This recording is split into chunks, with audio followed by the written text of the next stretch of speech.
All right, if you're building anything with large language models, you totally know this feeling. It's powerful, it's exciting, but let's be honest, sometimes it feels like you're steering a rocket ship with the lights off. Well, in this explainer, we're going to flip that switch on. We're breaking down how to design an LLM observability dashboard that gives you clarity and, more importantly, control. So, let's get right to the heart of the problem. Is your LLM a black box? You feed it a prompt, something comes out the other end. But what on earth is happening in between? What if it's too slow, or way too expensive? Or maybe the output is just not right? Without any visibility, you're just flying blind, completely guessing at the answers. And this slide, it just perfectly captures that transformation. Over on the left, you've got the chaos of flying blind, this tangled mess of questions about cost and speed and quality. And then on the right, you see the beautiful clarity that observability brings. You're swapping out that vague, I hope this works anxiety for cold, hard, actionable data. This state of uncertainty is so incredibly common that it's worth taking a moment to really unpack it. Let's just call it what it is, flying blind with LLMs. These are the questions that literally keep developers up at night. Are we about to slam into a rate limit and bring everything down? Is our RAG system, the one pulling in all that external data, is it actually feeding the model good stuff or just junk? And oh man, my personal favorite, is one of our agents stuck in some kind of crazy, expensive, infinite loop? Without observability, you don't find out until the bill arrives. Okay, so how do we get out of this mess? How do we move from that darkness into the light? The answer is a well-designed dashboard, what's often called a single pane of glass. And the core idea here is actually super simple, but it's incredibly powerful. An observability dashboard is just one single centralized place where you can understand your entire LLM system just by looking at its telemetry, all the outputs, logs, and metrics it's generating. It's all about making the invisible, well, visible. Okay, so we know we need a dashboard, but what do we actually put on it? Because let's be real, a screen just jam-packed with 100 random charts? That's not helpful, it's just noise. The key is to organize our thinking, and the best way to do that is to think in layers. And I absolutely love this quote from the source material because it's so freeing. You don't need 100 charts. You need the right 15, 20. The goal here isn't to measure everything under the sun, it's to measure what actually matters. We got to be surgical about this. So let's look at the layers that give us that focus. So let's start at the foundation, the bottom of our pyramid, performance and reliability. Is the system actually up and running? Is it fast enough? This is the bedrock. Seriously, if your app is slow or it's always crashing, who cares how good the outputs are? Nothing else matters. Now, look at this. What's so amazing about a chart like this is how it finally answers that nagging question. Why is it so slow? A single latency number? Pretty useless. But a breakdown? Now we're talking. We can see instantly that the LMM call itself is the biggest hog. But hey, that RAG data retrieval is taking a chunk of time too. Boom, right there. You know exactly where to point your engineering team to start optimizing.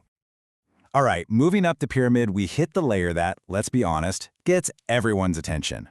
Cost. LLMs are not cheap, and those costs can spiral out of control faster than you can say API limit.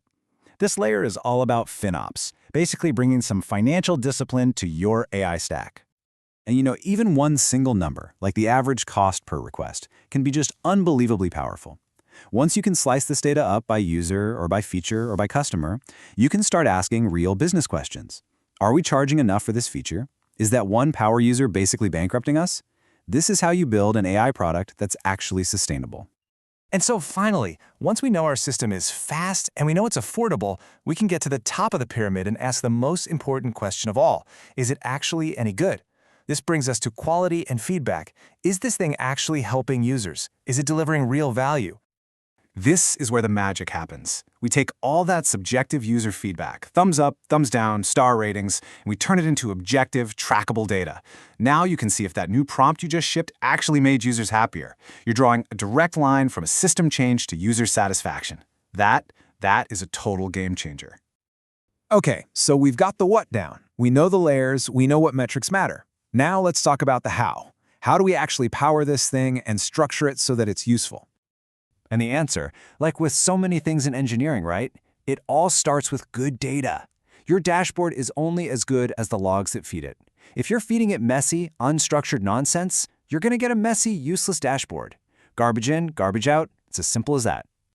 The solution, the absolute key, is structured logging.